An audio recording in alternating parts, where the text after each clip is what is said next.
주님께서 빌립보 가이사 저병에 이르렀을 때 제자들이 물으셨어요. 사람들이 제자들에게 이렇게 물으셨어요.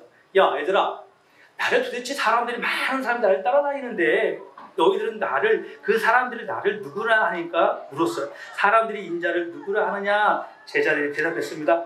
한 사람은 침례자 요한이라고 하는 사람들이 있고 엘리야이고 또한 사람도 있고 에레미야나 예언자들 가운데서 한 분이라고 많은 사람들이 얘기합니다. 그러니까 예수님께 그들에게 다시 물으셨어요. 그러면 너희를 나를 누구나 하느냐? 내가 묻겠습니다. 주님을 여부는 누구십니까? 답이 나와야 되는 거예요. 예수님께 물으셨어요. 그러니까 제자들은 준비도 안 한 거죠. 예수님이 기습적으로 질문을 해버리니 근데요 거기서 딱 튀어나온 사람이 한 사람이 있었다는 겁니다. 베드로가 튀어나와. 여러분 우리는 베드로가 어떤 사람인지 잘 알잖아요. 너무 잘 알아요. 많이 들었어요. 어부였습니다. 누구나 알지 못했습니다. 그러나 주님은 베드로를 알았다는 거예요. 그가 어떻게 사용할지 되고 어떻게 일하실 것인지는 주님이 알으셨다는 거예요. 그러니까 베드로가 주님을 찾은 게 아니라 주님이 베드로를 능히 찾아가신 거예요. 아멘. 그 주님은 한 분, 너는 어부가 물고기를 낳는 아니라 이제는 너는 사람을 낳는 어부가 되리라. 그게 베드로에게 축복의 말씀이었습니다. 아멘. 여러분에게 제가 묻겠습니다. 그러면 여러분에게 주님께서는 여러분의 무슨 말씀이 축복의 말씀들을 지금 하고 계십니까? 정말 여러분의 고백, 베드로의 고백처럼 여러분 정말로 주님이 여러분의 삶의 전부이십니까? 아멘. 그렇다면 여러분 승리하는 삶을 살고 있다는 거예요. 선생님 베드로가 고백합니다. 선생님은 살아계신 하나님의 아들 그리스도이십니다. 예수께서 또 그에게 말씀하셨다. 시몬아 바오야 너는 복이 있다. 여러분 우리 삶 속에 예수 그리스도를 고백하고 주인을 모실 때 오늘 주님이 베드로에게 말씀한 것처럼 여러분의 복이 임할 줄 믿습니다. 네. 무엇이 복인가요? 제가 며칠 전에 목사님을 뵈러 선부에 갔습니다. 그랬더니 내가 세상에서 제일 잘한 게 뭘까라고 프랭카드가 써있더라고. 그게 뭘까요? 세상에 내가 제일 잘하는 게 뭘까요? 여러분 거기 3분에 사는 분들은 군부에 사는 분들은 지나가면 사거리에 있던데 교회 예수 만난 게 제일 잘한 일이라고 그 교회 프랭카드에 붙여있다. 제가 봤어요. 제가 그걸 보고 얼마나 감동이 된지 몰라. 내가 이 세상에 제일 잘하는 건 목사다. 여러분들 아멘도 안 해요. 내가 세상에서 제일 잘한 건 주님을 만나는 거예요. 그거잖아요. 내가 세상에서 만난 건 제일 잘한 것은요 돈이 아니고 명예가 아니고 권력이 아니라 주님이시라는 것을 믿으시기 바랍니다. 그럴 때 베드로에게 말합니다. 너는 반석 위에 교회를 세우리라. 아멘. 여러분 진정한 반석 위로 교회를 세우시는 여러분 되시기 바랍니다. 아멘. 죽음의 반석 위에 나도 너에게 말한다. 너는 베드로다. 주님 말하는 거예요. 나는 이 반석 위에다가 내 교회를 세우겠다. 죽음의 문들이 그를 이기지 못하리라. 네. 여러분 삶 가운데 이 주님의 말씀이 임하시는 축복이 있기를 바랍니다. 죽음의 문이 아니라 승리의 문이 되시기를 간절히 축원합니다. 우리 이 주양한 주님이 꿈꾸신 교회가 이제 앞으로의 고난이 아니라 축복의 길, 주님의 사명 땅 끝까지 이뤄 복음을 전하는 그 일에 최선을 다하고 헌신하는 믿음의 백성들이 되시기를 간절히 소망합니다. 하나님은 살아계신 창조주십니다. 알파와 처음과 나중 되시는 심판의 하나님이시라는 겁니다. 하나님 불꽃 같은 농주에 오늘 또 예배하는 자들을 향하고 있습니다. 여러분의 모습이 어떠한 모습일지라도 주님은 여러분의 시선이 가고 있다는 거예요. 시선. 여러분은 좀 질문 한번 하고 있어요. 여러분 한 주간 살아가면서 얼마나 하나님의 시간 속에 살아가고 있습니까? 얼마나 하나님에게 시간을 많이 드리고 있습니까? 생각해 보세요. 하루에 우리가 24시간이 있습니다. 우리가 4시에 일어나서 새벽 예배 기도하면 하루에 시간을 마칩니다. 그 시간 동안 우리는 얼마나 하나님의 시선 속에 또 내 마음이 얼마나 하나님을 상하고 있는지 우리는 생각해 봐야 된다는 거예요. 여러분 하나님의 불꽃 같은 눈동자가 오늘도 이 예배하는 모든 사람에게 향하고 있다는 것입니다. 하나님이 영이신 영과 진리로 예배하는 자에게 차신다고 예수님께서 말씀하셨습니다. 가인과 같은 죽음의 예배가 아니라 아벨과 같은 믿음을 드렸더니 그 예배가 하나님께 상달됐다는 것입니다. 여러분 그렇다면 여러분의 예배가 지금 살아있습니까? 여러분의 모습이 정말 하나님의 말씀 따라 가고 있는지, 길이요 진리요 생명 되신 그 주님의 말씀을 붙잡고 있는지, 아니면 오늘 주일이라 내가 안 가면, 오늘 주일 안 가면 다음 주에 목사님이 뭐라고 하겠지. 오늘 내가 수예배 안 가면 목사님이 또 하겠지. 아니에요. 기도하는 거예요. 여러분, 예배는 형식적인 예배가 아니에요. 내가 드려야 할 진정한 예배라는 겁니다.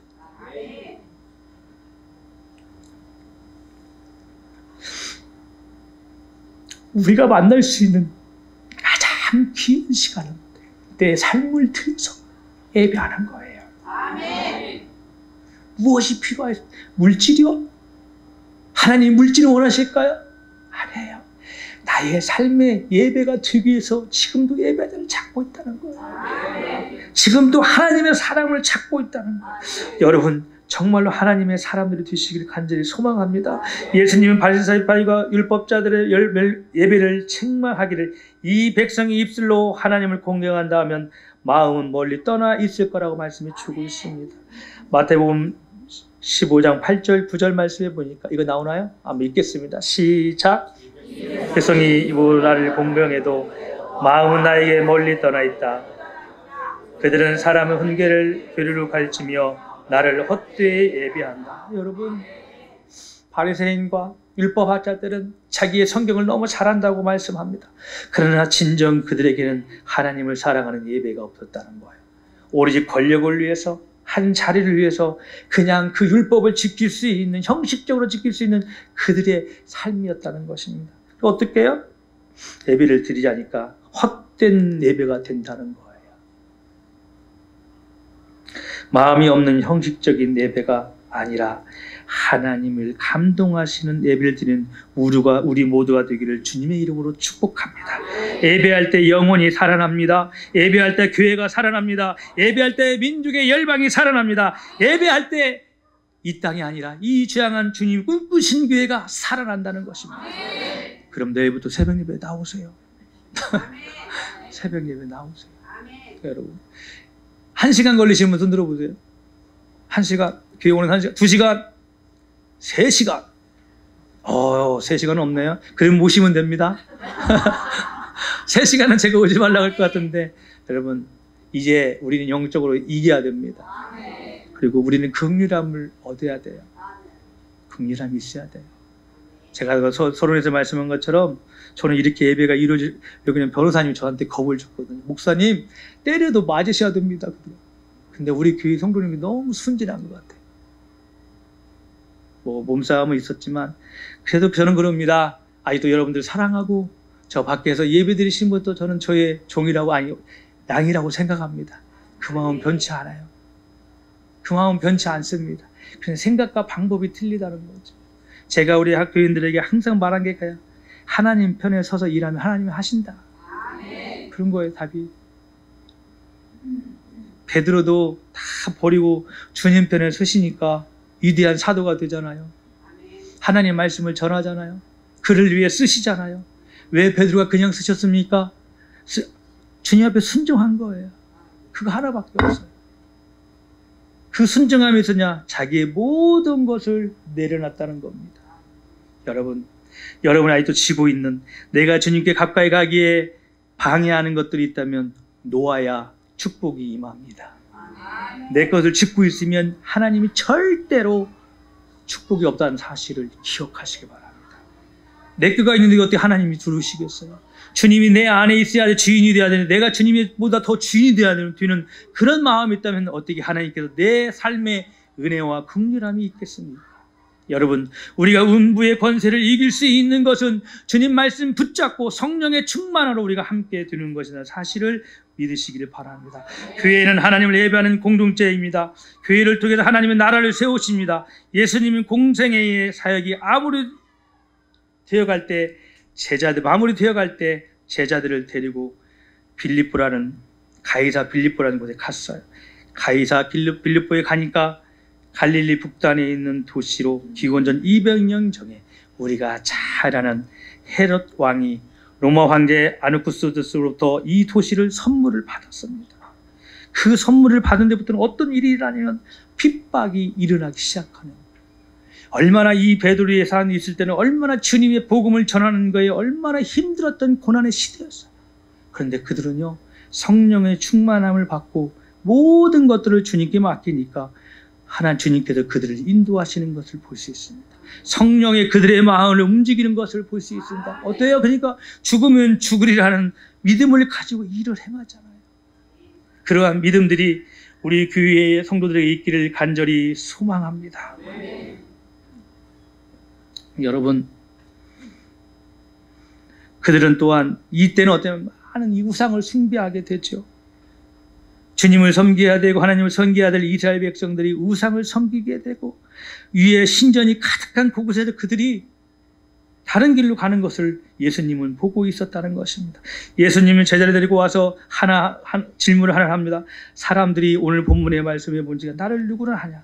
돈이면 다 된다는 이 황금 만능주에 빠져 살아가고 있는 사람들에게 너희는 나를 누구라 하느냐? 이 시간에 다시 한번 주님이 말씀하십니다. 여러분들에게 너희는 나를 누구라 하느냐? 고백하는 사람이 아무도 없어요. 제가 지금 던졌잖아요, 말씀을. 그러면 여러분들이 반응이 나와야지요. 목사가 틀려서 안 하는 겁니까? 제가 이런 데 던지잖아요. 다시 한번 던져서 사람들이 너희는 나를 누구라 생각하느냐? 던졌어요. 이게 우리의 답이라는, 여러분 지금 영적이 목사님은 우리 말씀을 이렇게 아니에요. 여러분 말씀에 집중하시오. 여러분 나를 누구라 할 때 주님이 여러분들을 통해서 물어볼 때가 있다는 겁니다. 물어보실 때, 날마다 나를 통해서 물어보실 때가 있다는 거예요. 그럼 여러분이 베드로가 아닌 나의 삶의 고백이 되시기를 간절히 소망합니다. 제가 지금 넥타이도 못 입고요. 언제 그대로 티를 입고 올 수가 없어서 제가 지금 제 방에도 대신 가려고 갔습니다. 머리도 그냥 감고 안에 땀을 너무 많이 흘려서 그냥 마침 제가 머리에다 잘 안 발라요. 주일만 바릅니다. 그래서 제가 저는 모르겠어요. 제 스타일, 목회 스타일 저는 프리합니다. 그냥 넥타이도 안 하고 이렇게 반바지는 안 입습니다. 오해하지 마시고요. 프리하게 올라오고 티 입고 올라오고 그럽니다. 편하게 예배를 드리는 모습이라. 오늘 통합 예배인데 넥타이 할 시간도 없었어요. 이해하시길 바랍니다. 그래서 여러분들 주님이 나에게 말씀하시면 이 베드로의 고백이 여러분에게 임하는 삶이 되시길 간절히 소망합니다. 우리 주양한 주님이 꿈꾸신 성도 여러분, 예수님을 나를 누구라 우리 여러분들은 어떻게 생각하시면 무엇 때문에 교회를 다니고 신앙생활하고 있습니까? 내 인생의 모든 문제를 해결해 주시고 내 소원을 다 들어줘야 하는 분으로 생각하여 예수를 믿고 있지는 않습니까? 너무 우리의 욕심이지 않습니까? 오늘 말씀 보죠. 예수님께 다 내 소원을 들어줘야만 내가 주님 앞에 나가 예배할 수 있는 마음이 되나요? 그러나 소원을 들어주지 않으면 다른 신을 찾아 떠나는 사람들이 많이 있습니다. 얼마나 이 한국교회에 지금 어려움이 있습니까? 믿다가도 시험이 들어 나오지 못한 분들이 많이 있습니다. 복음이 복음 같지 않는 시대가 되어버렸습니다. 진리가 진리를 자유케 하는 그 시대가 지나가고 있다는 거예요. 우리가 그 시대에 살고 있습니다. 아니, 지금 예수님과 함께 있는 그 시대와 지금 우리가 살고 있는 이 현 시대하고 저는 똑같은 생각을 가지고 있습니다. 여러분들 복음 전하기가 얼마나 힘듭니까? 말씀 전하기가 얼마나 힘듭니까? 그러나 우리는 길이요 진리이신 그 하나님의 복음을 붙잡고 나가는 성도들이 되시기를 간절히 소망합니다. 사람들이 나를 누구를 하느냐? 예수님의 질문에 제자들은 대답합니다. 어떤 사람은 침례 요한이라고 하고 광야에서 회개를 선포하며 침례를 베푼 침례 요한처럼 예수님이 하나님 나라의 회개의 복음을 선포하고 요한이 그랬던 것처럼 바리새파 사람들과 율법학자들에게 독사의 자식들이라고 책망하는 모습을 우리는 너무나 잘 압니다. 그렇다면 우리는 독사의 자식은 아닌가요? 주님이 여러분과 저를 볼 때 뭐라고 말씀하십니까? 착하고 충성된 종이라고 할까요? 너는 아직도 염소니? 너는 아직도 여우니? 너는 아직도 양이니? 아직도 많이 너는 착한 양이구나. 말씀을 잘못했네. 여러분 그럴 수 있어요. 우리가요 살다 보면요 내가 진실한 양이 될 수 있지만 내가 때로는 교회에서 삶에서 염소가 될 수 있다.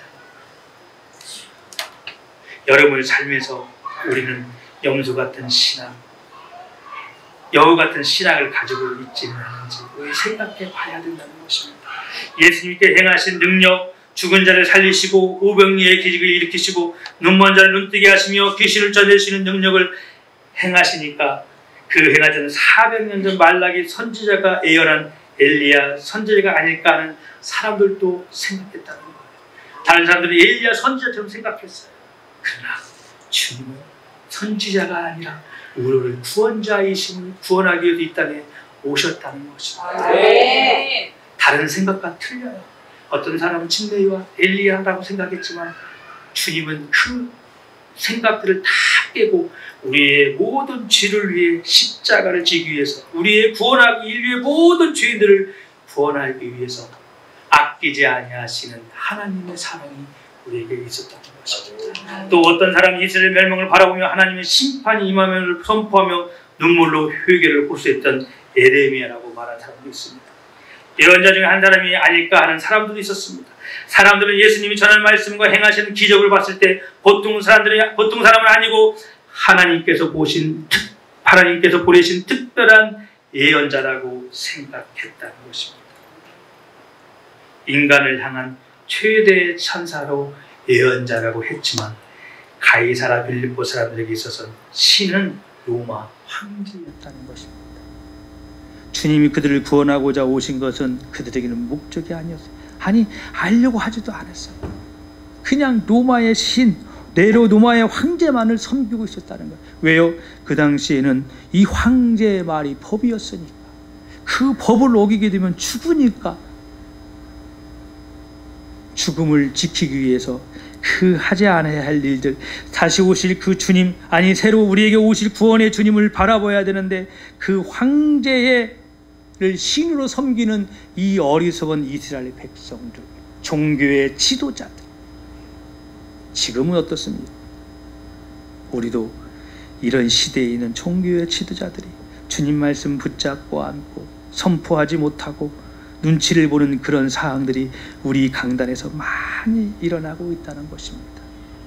그건요, 교인을 죽이는 거고요, 교회를 죽는 거고요, 영적인 리더자가 죽는 거예요. 죄송한 얘기지만 목사나 사역자들이 성도들을 눈치를 봐서 말씀을 전한다면요, 그 교회는 죽어가는 겁니다. 목사님 통합의 첫 시간부터 그런 말씀 하십니까? 아니에요. 이거는 진리이기 때문에 그렇습니다.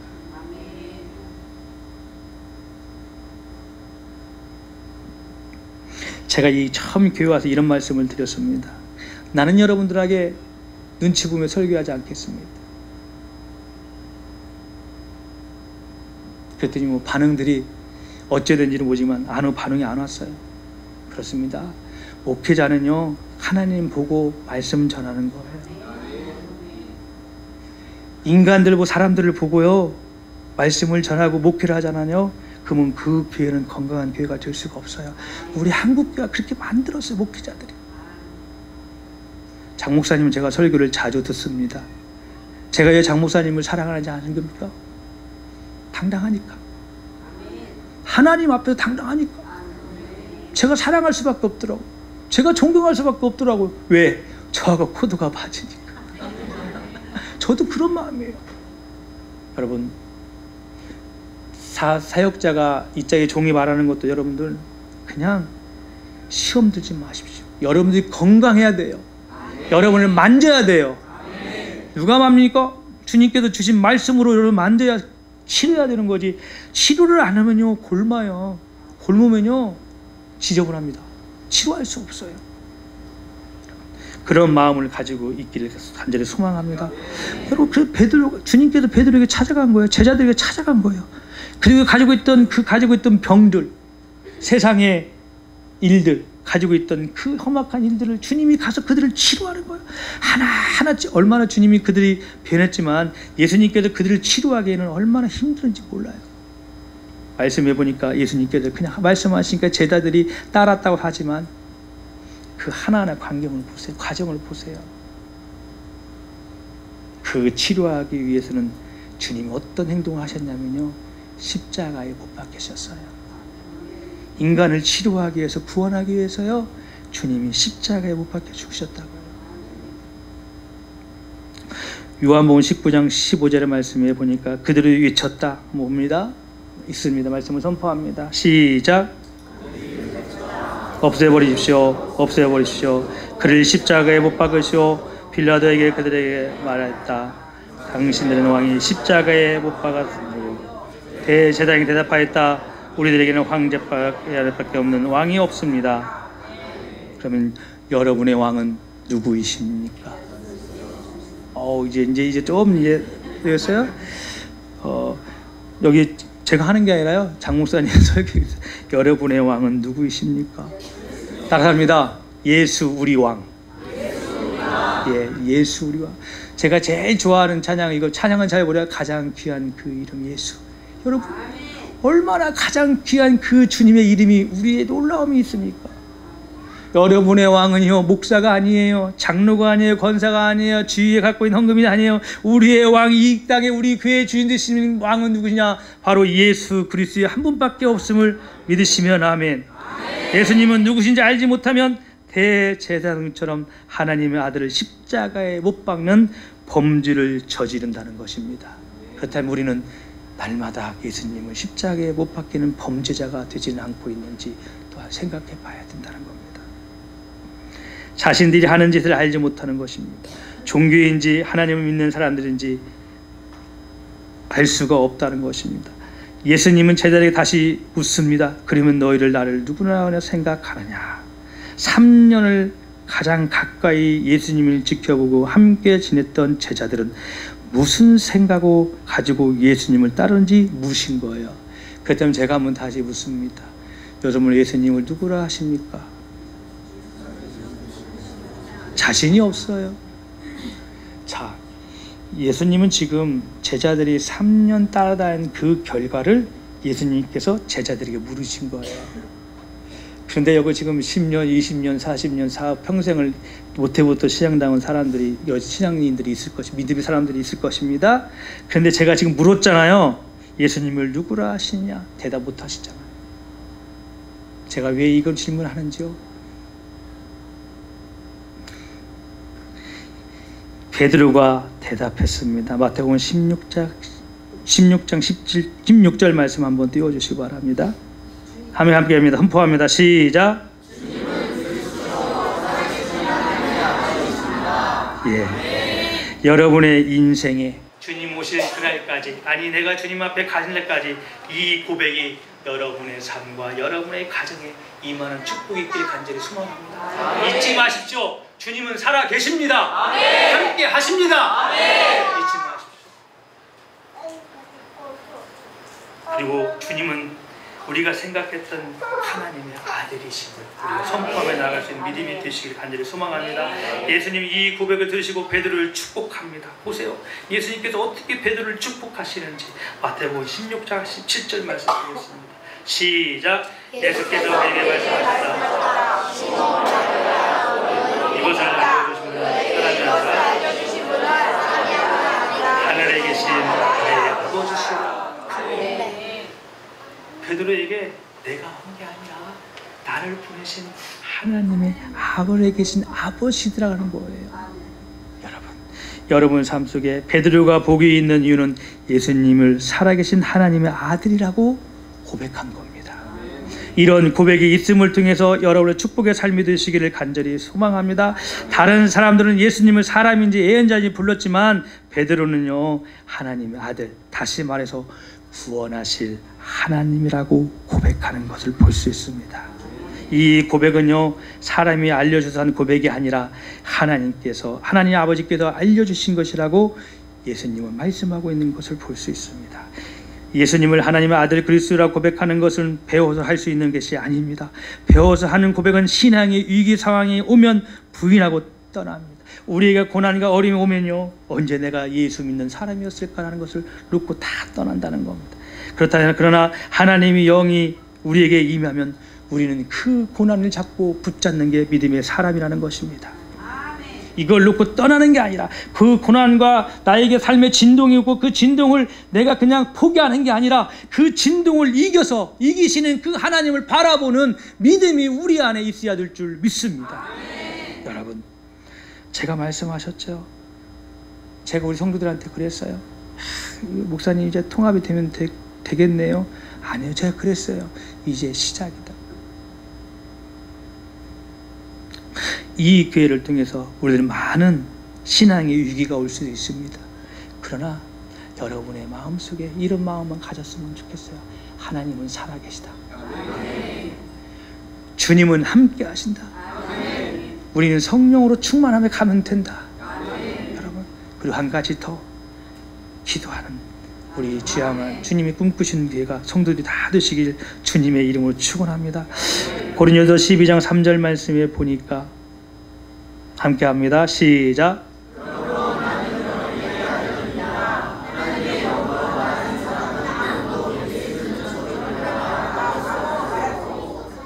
성령을 임하지 않고서는 아무도 예수를 주님이시라 말할 수 없습니다. 여러분, 여기 말씀 보니까 말하는 거 예수를 저주를 받아라 하고 말할 수 없고, 또한 성령을 힘을 잊지 않고서는 아무도 예수님을 주님이라고 고백할 수 없다는 것입니다.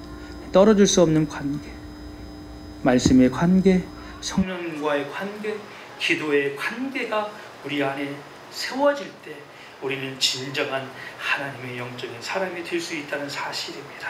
그리고 우리는 강하게 고백할 수 있는 믿음이 우리 안에 있어야 될 줄 믿습니다. 하나님의 감동으로 베드로는 예수님을 그리스도 하나님의 아들이라고 고백한 것입니다. 이 고백할 수 있는 사람이 복 있는 사람입니다. 예수님께서 말씀하십니다. 나를 누구라 하느냐?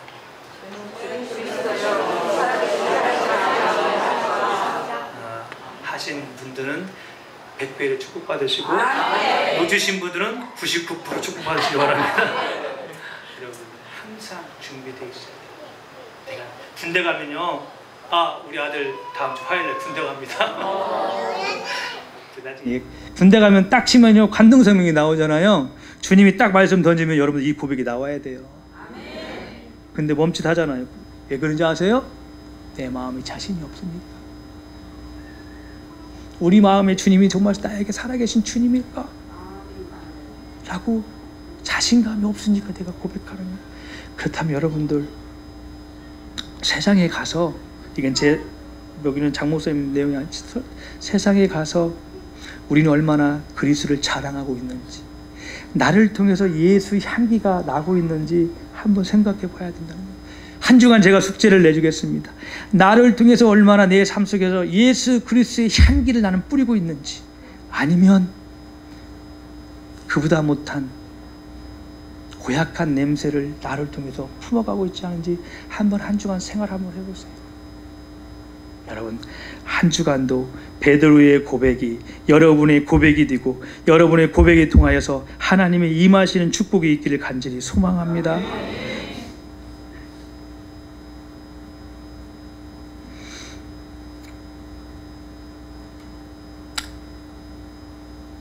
많은 사람들이 황제가 신이 되어 있고 각종 우상을 섬기는 그 시대, 철학과 돈이 지배하고 있는 도시 한복판에서 예수님이 하나님의 아들 그리스도라 고백하는 것은 마치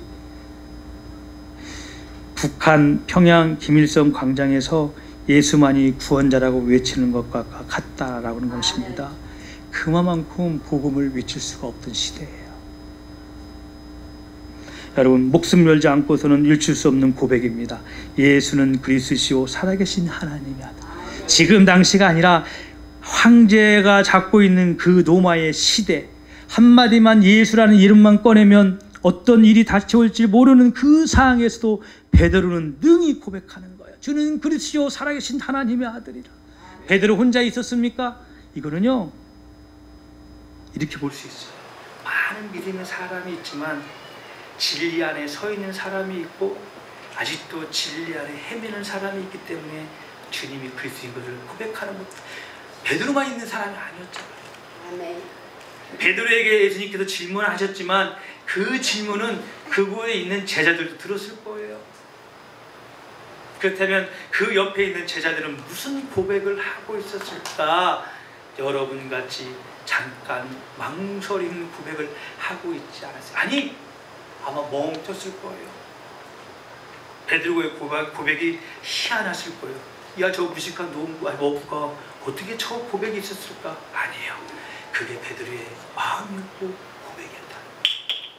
그래서 주님은 그 베드로를 믿으시고 사랑했다는 거지. 그 베드로가 너는 이제 물고기를 낚는 사람이 아니라 사람을 낚는 어부가 될지라. 그리고 어떻게 해요? 사도행전 사건에 보니까 이 베드로가 성령의 충만을 받고 하니까 말씀을 전하니까 많은 오쯤은 변화가 있는 거예요.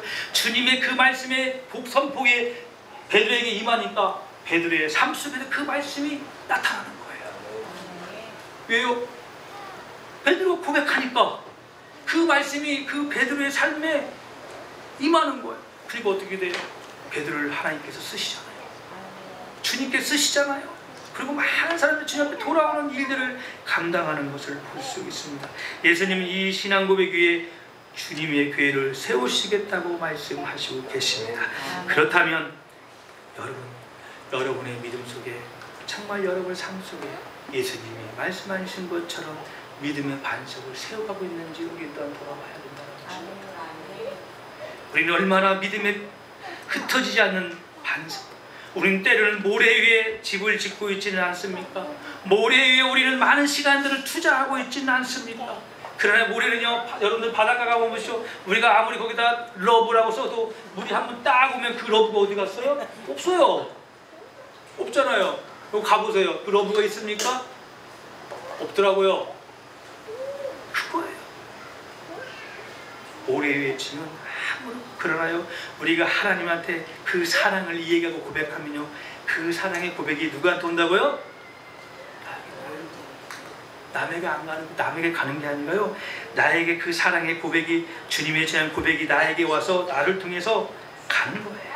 이게 우리의 믿음이 되어야 될 줄 믿습니다. 이러한 축복이 되어야 될 줄 믿습니다. 이 말씀은 나에게 임하는 게 나의 임에서 다른 사람에게 전해지는 그 사명이 우리에게 있어요. 베드로가 살아계신 하나님이 베드로에게 고백하니까, 살아계신 하나님이, 주님이 고백이 베드로에게 임하니까 그 일을 행하잖아요. 아멘. 여러분, 마태복음 16장 18절 말씀 한번 다시 한번 보겠습니다. 말씀 선포합니다. 시작. 나도 너에게 말한다. 너는 베드로다. 나는 이 반석 위에 너가 내 기울을 세우겠다. 죽음의 문들이 그것을 이기지 못할 것이다. 아멘. 여러분, 음부의 권세가 이기지 못할 거라는 것입니다. 아멘. 우리가요, 반석 위에 정말 주님 앞에 우리가 신고 있다면 아무리 와도요, 우리를 무너뜨릴 수 없다는 것입니다.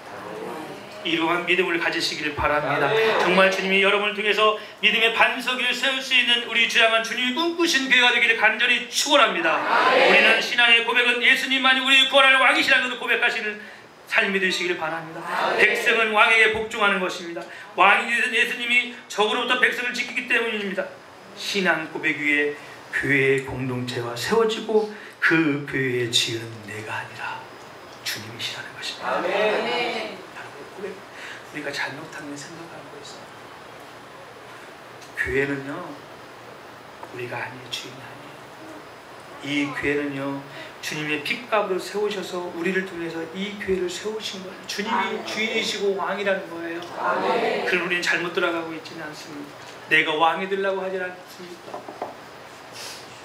참 잠깐 제가 얘기 좀 해요. 저는 아직도 좀 마음이 아픈 게 하나 있어요. 제가 장 목사님과 통합을 얘기할 때 제안서를 갖다 줬는데 저한테 하는 얘기가, 목사님 돈 얼마 받았어요? 그런 얘기를 들을 때, 저는 목회인 지 2년 반밖에 안 됩니다. 목사로 있었지만 저는 설교에 많은 시간을 투자했어요. 사역자도 우부스로 가서 축구 선교도 하고 이런 과정을 찍고, 제가 7년 동안 8년 동안 제가 아예 내려놨습니다. 저는 이제 사역의 길에 안 간다. 그리고 이 주양교회에 대해서 제가 너무 잘 알아요. 내가 20대 때 이 교회 와서 2번의 사역자를 했거든요. 그런데 제가 참 신뢰하고 믿었던 장로님께서 그런 말을 하니까 내 가슴이 무너지더라고요. 저 또 여기 또 그런 분도 생각하지 모르지만 저요, 장 목사님한테, 제가 장 목사님한테 도움 받은 거 있어요.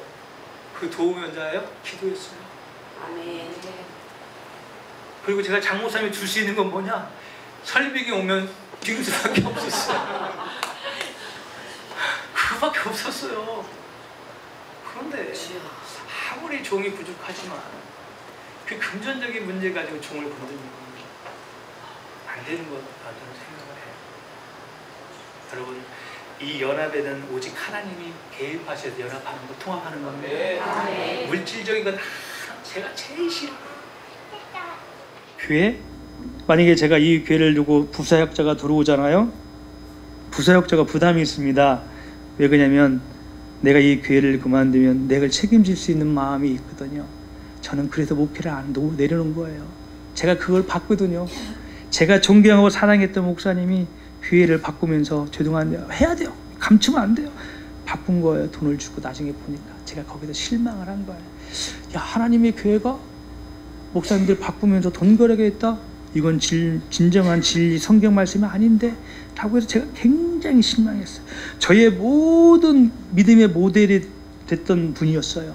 그분이 저를 구원했고, 우리 그 목사님을 통해서 우리 가정이 구원되고, 목사님을 통해 내가 신학을 하게 되고, 그리고 목사님을 통해서 제가 모든 것 했는데 오늘 갑자기 그런 것을 제가 봤을 때 제가 너무나 실망했어요. 그래서 제가 그랬어요. 나도 그럴까 봐. 나도 인간이기 때문에. 장 목사님도 마찬가지. 제가 장 목사님 또 하나 사랑하는 것이 뭔지 아십니까? 여러분들 모르겠지만 저는 장 목사님의 진실함을 봤거든요. 아니십니까? 장 목사님의 진실함을 봤어요. 그리고 하나님의 사랑하는 그 마음, 그리고 복음에 대한 열정, 남이 가지고 있지 않는 복음의 순수한, 붙지도 않고 빼지도 않고 그냥 성령의 도움을 따라 말씀을 전하시는 그 마음이, 저는 장 목사님 말씀을 듣고 제가 울었어요. 여러분, 목회자가 말씀을 듣고 울는다는 것은요, 그 말씀이 능력이 있다는 거예요. 엔간하면요, 목사님들 우리 지방에 가잖아요. 이래요. 목사님이 설교하는데 뒤에서 이러고 있어요. 그만큼 목사들이 교만하다는 거예요, 하나님 앞에.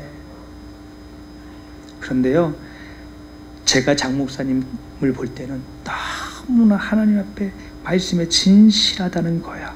저는 그걸 봤어요. 아무것도 안 봤어요. 야, 이 사람이면, 이분이면 나와 함께 연합할 수 있겠다.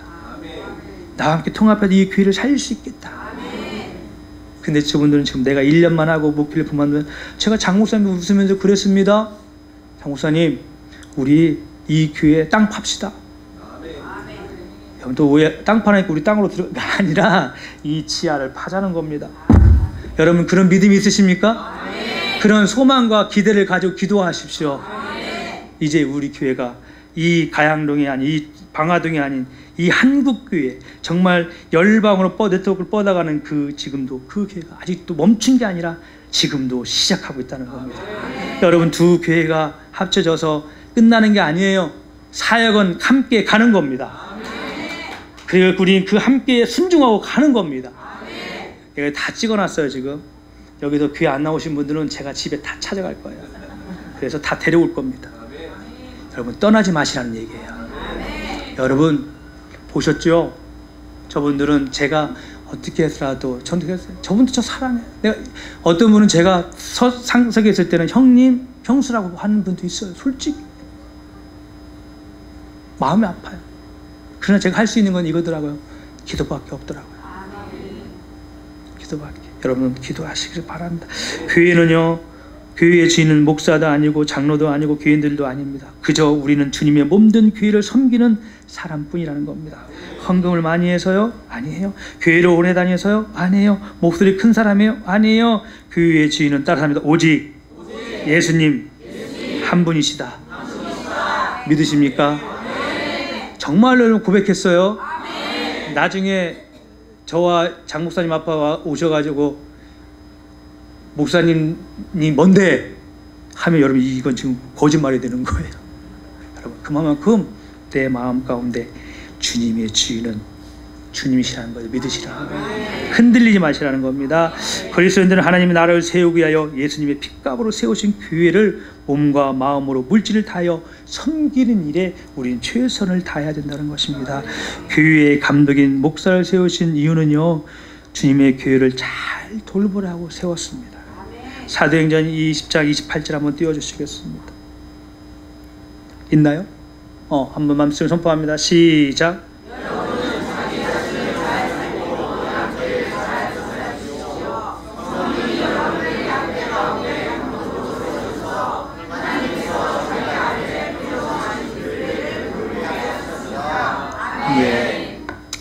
주의 종은요, 하나님의 말씀을 붙잡고 그 말씀을 여러분들 전하고 함께 가는 그 사명이 있은 줄 믿으시기 바랍니다. 목사가 단독으로 할 수도 없는 거예요. 그러나 우리가 할 수 있는 것은 하나님의 말씀으로 연합하여 함께 가야 그 교회는 건강할 수 있다는 것입니다. 하나님께서 자기 아들의 피로 사신 교회를 우리는 지금도 하나님께서 돌보시고 계신다는 것입니다. 우리가 은부의 권세를 이길 수 있는 것은 우리의 힘이 아니라 주님이 우리와 함께 하시기 때문에 우리는 음부의 권세를 이길 수 있는 것입니다. 교회가 문제가 되는 이유는요, 교회가 사유화하려고 하기 때문에 교회가 문제가 되는 거예요.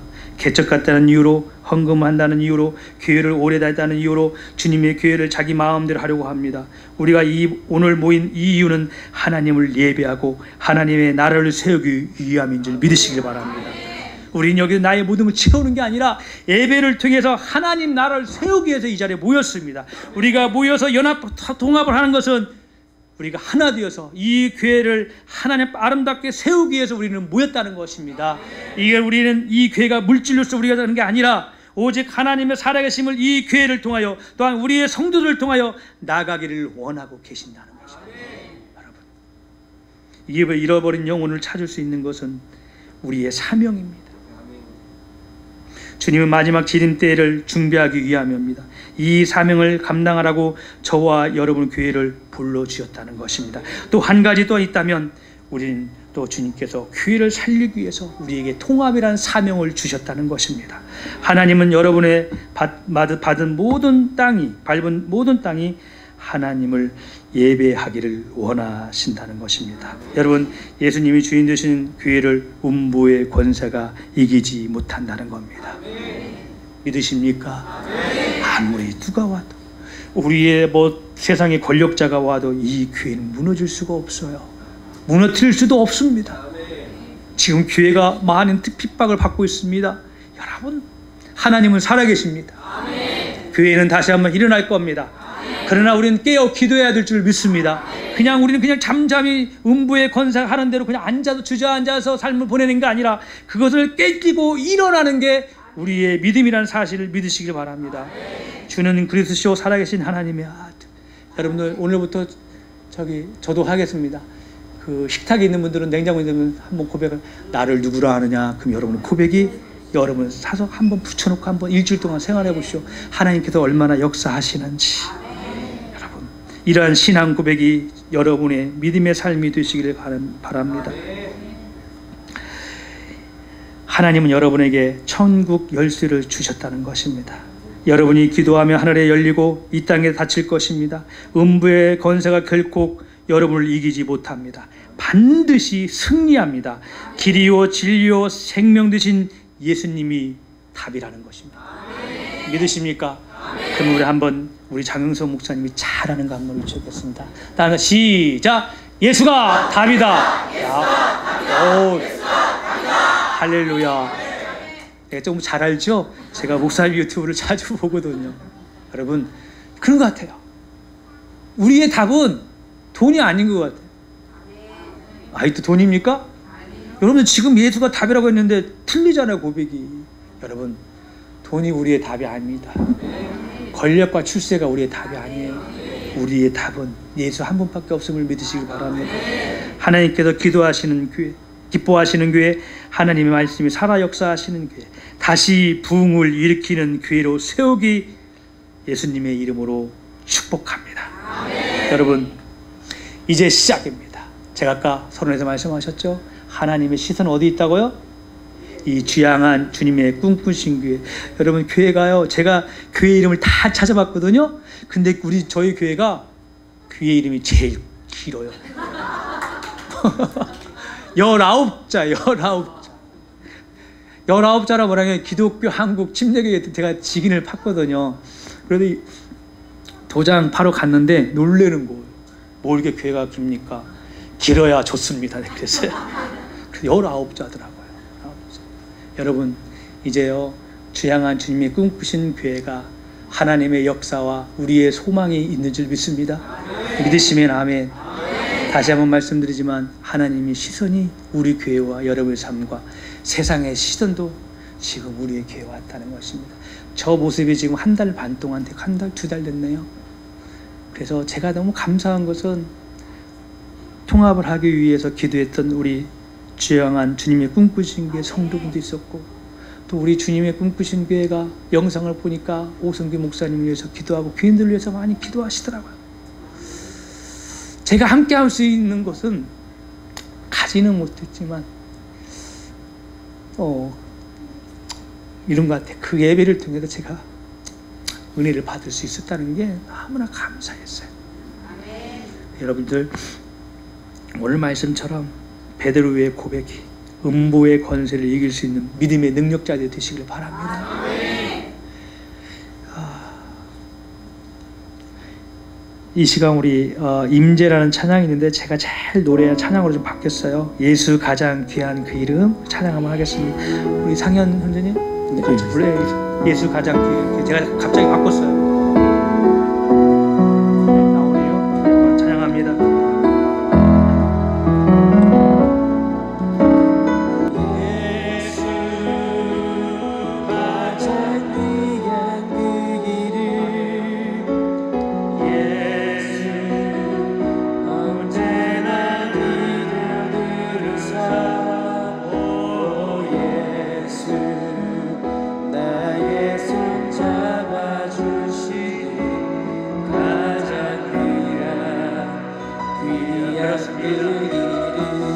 예수님은 우리의 가장 귀한 그 이름 예수님을 우리 고백하여 나가야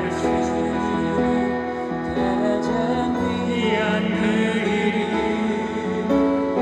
예수 언제나 기도드리사 오 예수 나의 손 잡아주시니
다시 한번 고백하며 예수 왕의 왕이 되시며 예수 왕의 왕이 되신 주 예수 당신의 끝없는 사랑 오 예수 목소리 높여 찬양해 가장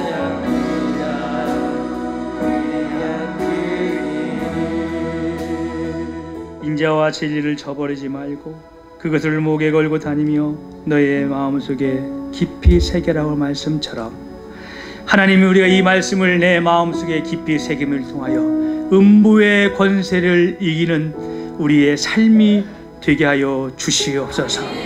하나님, 이 모든 것이 하나님의 역사하심을 이 시간 우리가 두 손 들고 또한 고백합니다. 하나님, 이 시간 성령의 임재가 이 한 사람 한 사람을 통하여 임하게 하여 주시옵소서.